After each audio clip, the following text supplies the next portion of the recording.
Bilasizmi, saharlikda yeyilgan bir bo'lik go'shtli nonni quvvati iftorligicha yetadi. Men sizga har doim o'xshab chiqadigan yumshoqqina mazali go'shtli nonni retseptini beraman. Har doim shu retsept asosida tayyorlab yurasiz. Xullas, 230 mg illiqdan ozgina issiq suv, 70 g eritilgan sariyog' yoki margarin, 1 dona tuxum, 1 osh qoshiq shakar, 1 choy qoshiq tuz. Suyuq massamizni albatta tekshirib ko'ramiz.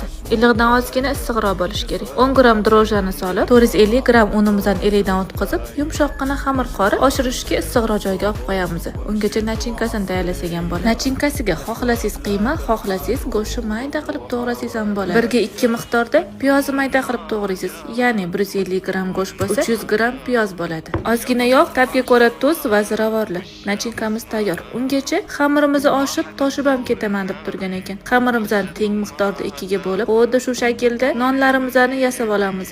Go'shtli nonni birinchi marta onam bolaligimda tayyorlab berganlar. Haligacha og'zimda mazza. Siz birinchi marta go'shtli non qachon yegansiz? Tugilishi xuddi videodek. Ustiga atalangan tuxumni surib, xohishga ko'ra oq kunjutlarni sepib, oldindan qizitilgan 180 gradusli duxovkada albatta tepa-past bilan yoqilgan bo'lishi kerak. 35-40 daqiqaga qo'yib pishirib olamiz. Qarabsizlarki, sochli, yumshoqqina, issiqqina nonlarimiz ham tayyor. Siz go'shtli nonni qaysi usulda tayyorlaysiz? Kommentariy yozib qoldiring, ayol-qizlarga foydali bo'ladi. Kommentariyada jizzali non bilan piyozli nonni ham retsepti bo'lsin, menga ham foydali bo'ladi. Yurechani ham qizartirib ketarsiz-a?